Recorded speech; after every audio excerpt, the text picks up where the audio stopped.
Resmi jadi lawakan ASEAN. Di panggung besar sepak bola Asia Tenggara, kita disuguhkan sebuah drama komedi yang pemeran utamanya adalah Timnas Malaysia U23.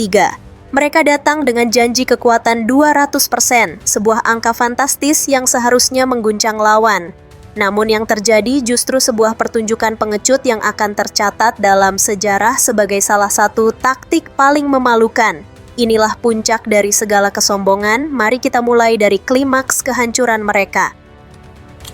Harapan skuad bola sepak bawah 23 tahun untuk mara ke separuh akhir kejuaraan B23 AFF 2025 terkubur apabila sekadar seri 0-0 menentang Indonesia dalam aksi terakhir kumpulan A di Stadium Gelora Bung Karno malam Isnin. Ini sekaligus mengakhiri kempen Malaysia di peringkat kumpulan. Malaysia memulakan permainan dengan penuh keyakinan menerusi corak permainan kemas dan pertahanan mantap, namun gagal menghasilkan sebarang percubaan tepat berikutan kekurangan sokongan di jentera serangan. Sebaliknya, Indonesia menguasai sebahagian besar permainan, namun benteng pertahanan negara kekal ampuh menangkis asakan berbahaya tuan rumah. Pertembungan sengit itu turut diwarnai dengan 7 kad kuning dilayangkan oleh pengadil dari Jepun Takasaki Koji, dengan 3 daripadanya dilayangkan kepada pemain Malaysia dan 4 kepada pemain Indonesia. Demi menjaga maruah, Harimau Muda tak berani open game. Oh, bukan tak berani open game guys, jangan salah faham. Sebab jurulatih Malaysia dah tengok dah. Sebelum ni kita tengok kita lolos dengan Filipin 2 biji yang tak sepatutnya buat kesilapan. Begitu juga Brunei, kita lolos 1. Padahal Brunei tu boleh je kita makan, tapi boleh juga lolos. Jadi untuk game dengan Indonesia ni tak boleh buat open game macam biasa. Sangat bahaya. Kalau open game macam biasa, aku ingat Malaysia kena kot. Tapi nasib baiklah kita tengok kita main macam mana. Okey, dia ada counter, ada serangan sikit, tak banyak lah sebab kita dah main secara defensif. Yang penting seri, jangan kalah. Udah tahu harus menang biar lolos, malah main bertahan je. Kenapa sih? Takut dikasih tutorial gol ya, Haji? Sebenarnya gua kalah ya sama lu.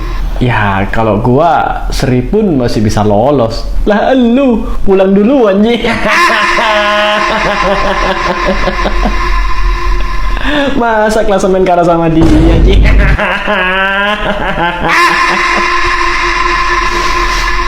Hanya Allah yang tahu pasnya mana pasal aku sakit. Sakitnya pasal aku ni. Siapa yang tahu? Siapa tahu? Aku tak tahu. B tolak, B minus. B tolak, anda setuju? Setuju? B tolak atau B, atau bagi anda B atau B plus mungkin? Atau ada yang nak bagi C plus? Kalau saya punya usulan, B tolak, B minus. B minus. B minus. Saya 1 seri, 1 menang, 1 kalah. setuju. B minus. Zakon setuju dengan saya? Persiapan, faktor dalam tournament overall 3 game ni ada kemenangan yang besar, ada kekalahan dan juga draw. Pada malam ini saya kira masih lagi ada ruang untuk mereka ke A+. Masa selepas tournament ini, dan saya setuju B+. B minus. Razman, B minus rasa okey. Saya rasa selepas perlawanan hari ini mereka berjaya mengikat Indonesia, saya rasa saya bagi B. B lah. Jadi dia ada B minus, B dengan B plus. B dengan B minus. Oh, dia tengah-tengah. Saya rasa saya ambil kedudukan Razman jugalah. Mungkin saya bagi B.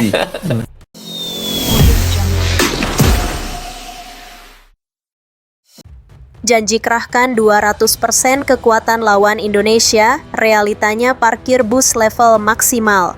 Inilah puncak dari segala kesombongan. Menjelang laga hidup mati melawan Timnas Indonesia U23, para petinggi dan pemain Malaysia kembali sesumbar. Kami akan mengerahkan 200% kekuatan kami untuk mengalahkan Indonesia. Sebuah janji yang terdengar heroik, seolah kita akan menyaksikan sebuah pertempuran epik layaknya film kolosal. Para supporter Indonesia pun menanti bagaimana wujud dari kekuatan 200% itu. Apakah mereka akan bermain menyerang habis-habisan? Ternyata kekuatan 200% yang mereka maksud adalah 200% niat untuk bertahan total. Sejak menit pertama, tim asuhan Gerald Vandenberg disuguhi pemandangan langka. Sebuah tim yang katanya ingin menang, tapi menumpuk 9 pemain di kotak penalti sendiri.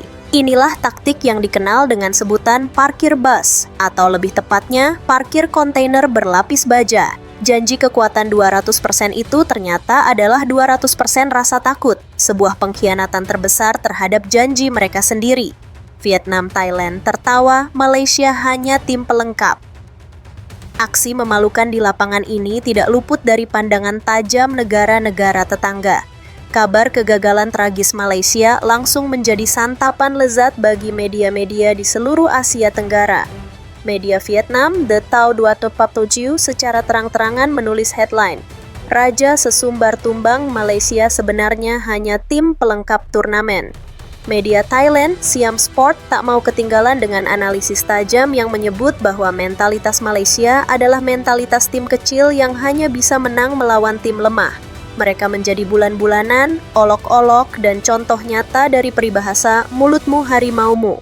Kesombongan yang mereka pamerkan selama ini menjadi bumerang yang menghantam wajah mereka sendiri dengan sangat keras. Seluruh dunia melihat, seluruh Asia Tenggara menertawakan predikat Raja ASEAN yang sering mereka klaim, kini berganti menjadi Raja Lawak ASEAN. Ejekan ini bukan tanpa alasan, karena di pinggir lapangan pun pemandangan yang tersaji tak ubahnya sebuah lelucon saat Gerald van den Burg tersenyum melihat lawakan di lapangan. Di pinggir lapangan, pelatih timnas Indonesia, Gerald van den Burg, mungkin harus menahan tawa melihat strategi lawannya. Rencana permainan yang disiapkannya untuk menghadapi gempuran Harimau Malaya ternyata tidak perlu dipakai. Lawannya tidak datang untuk bertarung, mereka datang untuk bersembunyi. Para pemain Indonesia dengan sabar membongkar pertahanan ultra defensif itu, sementara para pemain Malaysia berlari-larian tanpa arah, hanya fokus membuang bola sejauh mungkin. Tidak ada skema serangan, tidak ada visi bermain, yang ada hanya kepanikan. Hasil imbang di akhir laga terasa seperti kemenangan bagi Indonesia dan menjadi surat kematian bagi Malaysia. Mereka gagal lolos bukan karena kalah bertarung, tapi karena mereka bahkan tidak berani untuk memulai pertarungan. Tapi tunggu dulu. Untuk memahami seutuhnya betapa epik kegagalan ini, kita harus memutar waktu ke belakang, ke momen-momen yang membangun panggung untuk kehancuran total mereka. Flashback. Genderang perang yang ternyata hanya kaleng-rombeng. Semua tragedi ini bermula dari optimisme buta. Sebelum turnamen bahkan dimulai, narasi besar sudah dibangun oleh para pundit dan supporter negeri jiran. Mereka sesumbar, ini adalah eranya Malaysia, generasi baru yang akan mengaum di Asia Tenggara. Media-media mereka penuh dengan ramalan jalan mulus menuju final. Para pemainnya dalam setiap wawancara menyiratkan kepercayaan diri tingkat dewa, seolah piala sudah ada dalam genggaman. Mereka memandang remeh lawan-lawan di grup, terutama Filipina yang dianggap hanya sebagai tim hore. Genderang perang yang mereka tabuh begitu kencang, terdengar gagah di telinga para pendukungnya. Namun mereka tidak sadar, genderang itu ternyata hanyalah kaleng rombeng kosong yang suaranya nyaring tapi isinya angin belaka. Bagaimana bunyi kaleng rombeng itu saat pertama kali dipukul oleh kenyataan? Jawabannya ada di laga pertama mereka. Tamparan keras dari Filipina saat Harimau jadi kucing, laga pembuka Malaysia melawan Filipina. Di atas kertas, ini adalah 3 poin mudah bagi Harimau Malaya. Para supporter sudah menyiapkan cuitan kemenangan. Kami akan tunjukkan siapa Raja Asia Tenggara, begitu kira-kira gema di media sosial mereka. Namun, lapangan hijau punya cerita lain. Sejak peluit pertama dibunyikan, auman yang dijanjikan tak pernah terdengar. Yang ada hanyalah sekumpulan pemain yang bingung dan kalah kelas melawan permainan kolektif Filipina. 2 gol tanpa balas bersarang di gawang Malaysia. Skor 2-0 menjadi bukti nyata bahwa omongan besar tidak bisa membeli kemenangan. Seluruh Asia Tenggara terkejut, bukan karena Filipina menang, tapi karena Malaysia kalah dengan cara yang begitu menyedihkan. Kesombongan mereka dibayar dengan tamparan keras pertama, mengubah harimau yang garang menjadi seekor kucing penakut. Tapi apakah mereka belajar dari kekalahan ini? Oh, tentu tidak. Yang mereka lakukan selanjutnya justru lebih absurd lagi. Pesta gol ke gawang Brunei, sebuah pelampiasan sia-sia. Setelah dipermalukan Filipina, Malaysia butuh korban untuk mengembalikan harga diri mereka yang sudah terkoyak. Dan korban itu adalah Brunei Darussalam. Benar saja, Malaysia menang besar 7-1. Media mereka kembali riuh, inilah kekuatan kami yang sesungguhnya, teriak mereka. Mereka merayakan setiap gol seolah sedang membantai tim sekelas Brasil, padahal lawan yang dihadapi adalah tim yang bahkan tidak diunggulkan untuk sekadar mencetak gol. Kemenangan ini adalah sebuah ilusi, sebuah fatamorgana di tengah gurun kegagalan. Mereka mencoba meyakinkan diri sendiri bahwa mereka masih kuat, padahal kemenangan atas Brunei tak lebih dari sekadar menendang anak ayam untuk melampiaskan amarah. Pesta gol itu hanyalah obat penenang dosis rendah yang efeknya akan hilang seketika saat bertemu lawan sesungguhnya yang membawa kita kembali ke malam penentuan melawan Indonesia, malam di mana semua lawakan itu mencapai puncaknya. Karma itu nyata dan dibayar tunai. Pada akhirnya, apa yang bisa dipelajari dari kisah ini? Ini adalah pelajaran mahal tentang kerendahan hati. Sepak bola akan selalu menghukum mereka yang berjalan dengan dagu terangkat terlalu tinggi. Malaysia datang ke Piala AFF U23 2025 dengan membawa kesombongan dan mereka pulang dengan membawa koper berisi rasa malu dan ejekan dari seluruh penjuru. Kegagalan ini bukan sekadar kegagalan teknis, tapi kegagalan mentalitas. Mereka dikalahkan bukan oleh lawan, tapi oleh ego mereka sendiri. Dari janji 200% kekuatan yang berujung parkir bus hingga menjadi bahan tertawaan media regional, ini adalah paket lengkap sebuah kegagalan yang akan terus diingat.